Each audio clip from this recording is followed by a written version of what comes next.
আমাৰ লগত এজন দিহা নামৰ মানে নেগেৰা বাদক আছে। তেখেতেও অসম ভাওনা সমাৰোহ 10,000ৰো অধিক দিহা নামত অংশগ্ৰহণ কৰি পেলাই কেনেকুৱা পাইছে অকণমান ক'ব। হয়, সঁচাকৈ জীৱন আমি সঁচাকৈ ধন্য হৈছোঁ। আজি এটা অপূৰ্ব দৃশ্য আমি ইয়াত ভোগ কৰিবলৈ পাইছোঁ। ইয়াত দুশৰ ওপৰত মহিলাই ইয়াত কৰিছে আৰু ইয়াৰ 5-6যোৰ নেগেৰা তাল এনেকৈ হেৰি আছে।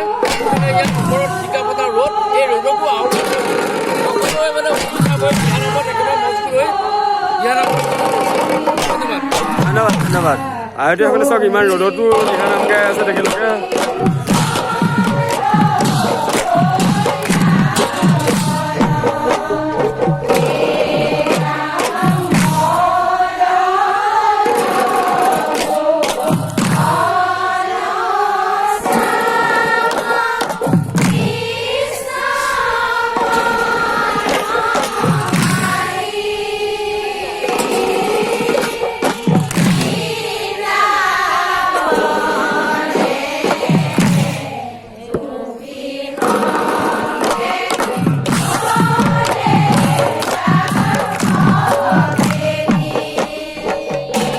এগৰাকী আয়তী আছে। আপুনি ক'ৰ পৰা আহিছে?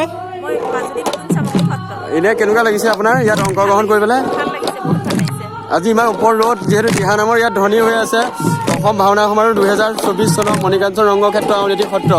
ইয়াত যিহেতু এইবাৰ মানে 10,000ৰো অধিক মানে দিহা নাম হৈছে। আপোনাৰ এনে অনুভৱ কেনেকুৱা হৈছে? আজি চাগে ভাত পানী নোখোৱাকৈ আহিছে?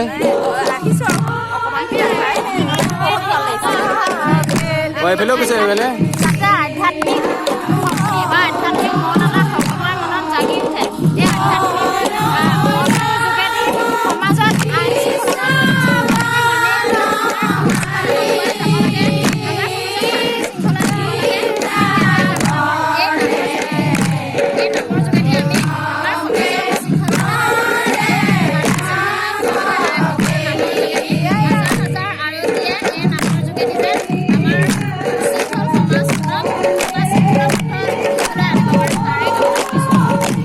ধন্যবাদ।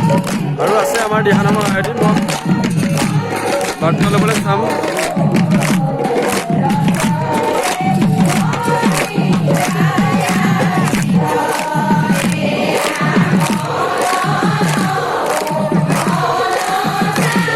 অধিক একদম যিহেতু আজি চব কিমান মানুহ আছে। এইফালে পেণ্ডেলৰ কাম চলি আছে। যিহেতু 18 জানুৱাৰীৰ পৰা হ'বলগীয়া দিহা নাম অসম ভাওনা সমাৰোহ মণিকাঞ্চন ৰংগক্ষেত্ৰ আউনীআটী সত্ৰ।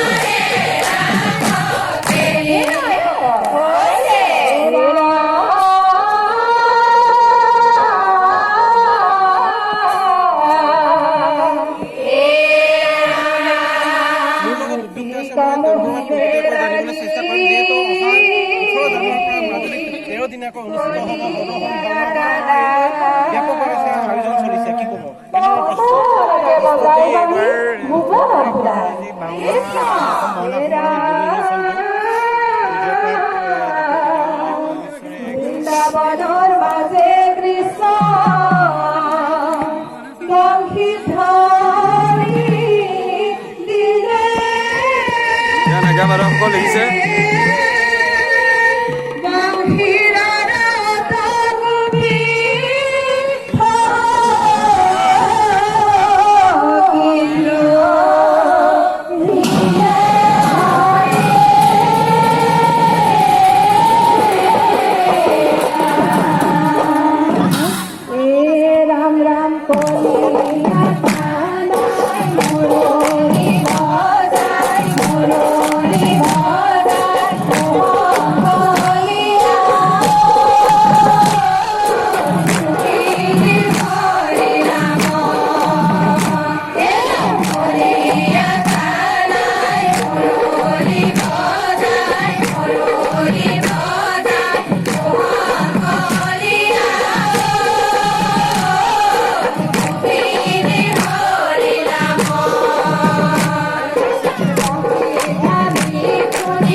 কেতিয়া নামটো আহিছে কি ক'ব আপুনি দিহানামৰ সন্মুখত আজি আমাৰ পৰম সৌভাগ্য বুলি ভাবিছোঁ কাৰণ মাজুলী অসমৰ বিভিন্ন জিলাৰ পৰা আই মাতৃসকল আহি ইয়াতে আমাৰ ১৭ তাৰিখে ভাওনা সমাৰোহৰ উদ্বোধনী দিহানাম সেই নামশাৰী ইয়াতে অনুশীলন কৰা হৈছে আৰু আমি আশা কৰিছোঁ সেইদিনা ১৮ তাৰিখৰ দিনা মাজুলী আকাশে বাতাসে যাতে এই গোবিন্দ প্ৰভুৰ দিহানাম থাকি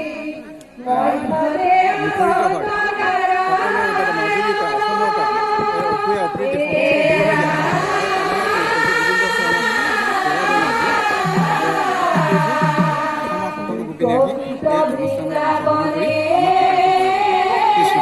ধন্যবাদ ধন্যবাদ আৰু আয়তীও আছে কিবা গৰাকী আয়তী মই ক'ৰ পৰা আহিছে হয় ইয়াত অংশগ্ৰহণ কৰিবলৈ পাই কেনেকুৱা পাইছে